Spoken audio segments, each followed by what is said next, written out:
الحمد للہ رب العالمین الصلاۃ والسلام علی سید الانبیاء والمرسلین اما بعد فاعوذ باللہ من الشیطان الرجیم بسم اللہ الرحمن الرحیم۔ حضرت سیدنا ابن مسعود رضی اللہ تعالیٰ عنہ سے مروی ہے کہ ہم بے کسوں کے مددگار شفیع روز شمار صلی اللہ تعالی علیہ وآلہ وسلم کا فرمان ہے، بے شک قیامت کے دن میرے سب سے زیادہ قریب وہ شخص ہوگا جس نے دنیا میں مجھ پر زیادہ درود پاک پڑھا ہوگا۔ آئیے مل کر پیارے آقا صلی اللہ تعالی وسلم پر ایک مرتبہ درود پاک پڑھتے ہیں۔ جزا اللہ عنا سیدنا و مولانا محمد صلی اللہ علیہ وآلہ وسلم ما ہوا اہلہ۔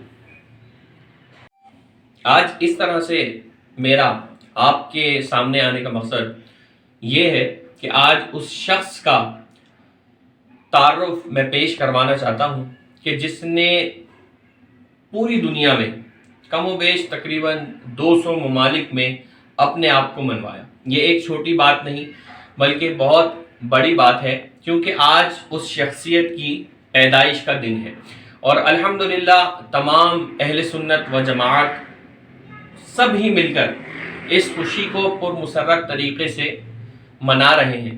تو میں آپ کو بتاتا چلوں کہ میری مراد سیدی امیر اہل سنت مولانا ابو بلال محمد الیاس قادری عطاری زیدہ مجدہ ہے۔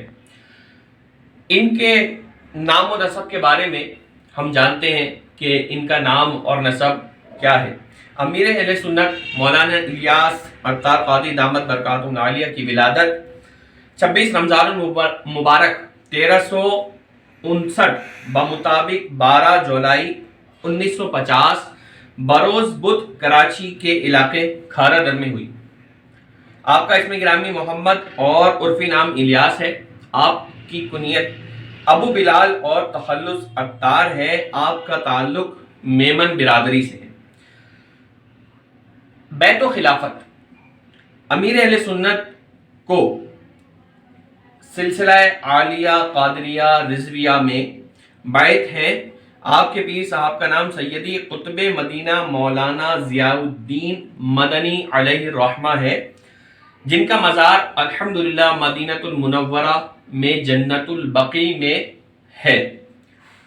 آپ کی خلافت جانشین قطب مدینہ شیخ فضل الرحمن مدنی سے اور مفتی محمد عبدالسلام قادری فتح پوری اور مفتی محمد وقار الدین رحمہم اللہ سے ہے۔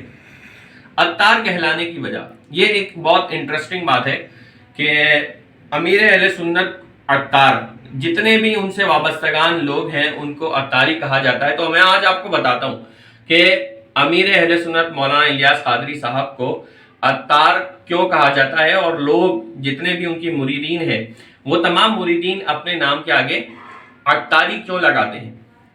آپ نے ایک مدنی مذاکرے میں فرمایا کہ مجھے عطر لگانے کا شوق تھا تو پھر میں نے عطر بیچنے کا بھی کاروبار شروع کر دیا، اس وجہ سے لوگ مجھے عطار کہنے لگے۔ اسی وجہ سے میں نے اپنا تخلص عطار رکھا اور یہ تخلص اتنا مشہور ہوا کہ لوگ مجھے الیاس کم عطار زیادہ کہنے لگے، اور اس میں ایک بزرگ سید فرید الدین عطار رحمہ اللہ کی نسبت بھی شامل ہے۔ اب ہم سنتے ہیں القابات کہ امیر اہل سنت کو کن کن القابات سے نوازا گیا، اور امیر اہل سنت مولانا الیاس عطار قادری دامت برکاتہ العالیہ کس کس القابات سے مشہور ہیں اور جانے جاتے ہیں۔ آپ علماء اور عوام میں امیر اہل سنت کے لقب سے زیادہ مشہور ہیں۔ آپ کو پاک و ہند کے مفتیان کرام و علماء عظام نے مختلف مواقع پر مختلف القاب سے نوازا، جن میں سے چند یہ ہیں: عالم نبیل، فاضل جلیل، عاشق رسول مقبول، یادگار اسلاف، نمونہ اسلاف، مبلغ اسلام، رہبر قوم، عاشق مدینہ، امیر اہل سنت، محسن دین و ملت، ترجمان اہل سنت، حامی سنت، ماحی بدعت، شیخ طریقت اور شیخ وقت وغیرہ، اور بھی اس کی لمبی تفصیل ہے، تو انشاءاللہ کبھی اور وقت ملا تو ضرور آپ کے سامنے اس کو بیان کروں گا۔ آپ کا خاندانی تعارف کہ آپ کے آباء و اجداد کیا کرتے تھے، کون ہیں، ان کے نام وغیرہ کیا ہیں۔ آپ کے آباء و اجداد کٹیانہ جوناگڑھ ہند سے تعلق رکھتے تھے، پھر پاکستان ہجرت کر کے کراچی میں رہائش پذیر ہوئے۔ آپ کے والد کا نام حاجی عبد الرحمن قادری اور والدہ کا نام امینہ خاتون علیہم الرحمہ ہے۔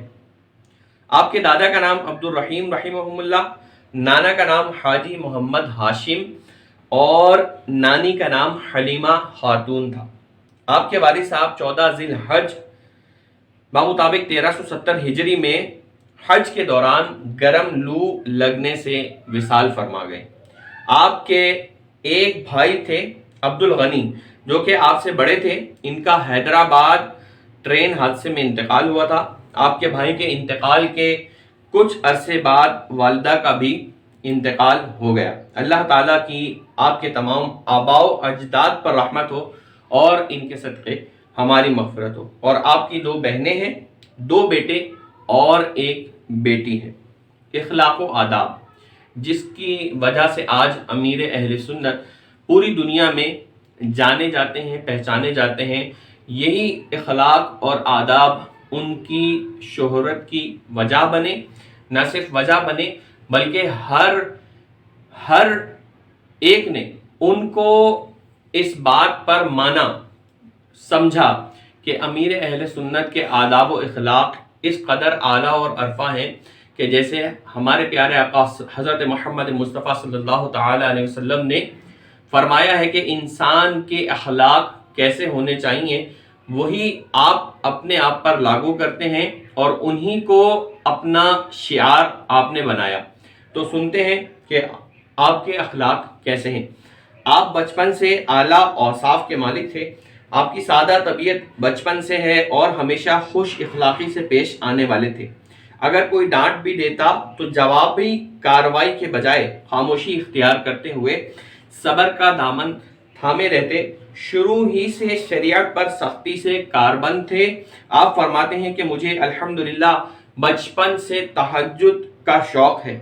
آپ نے جوانی بھی بے مثال گزاری کہ سب آپ کی تقوی و پاکیزگی کی گواہی دیتے ہیں۔ دعوت اسلامی تحریک کا قیام۔ دعوت اسلامی وہ تنظیم ہے جو کہ امیر اہل سنت دامت برکاتہم العالیہ نے اس کو بنایا اور آج الحمدللہ دعوت اسلامی کم و بیش 200 ممالک میں اپنی خدمات 80 سے زائد شعبہ جات کے اندر دے رہی ہے۔ تو آج قیام جو دعوت اسلامی کا ہوا امیر اہل سنت کے ذریعے سے، ہم اس کے بارے میں جانتے ہیں کہ یہ کب ہوا۔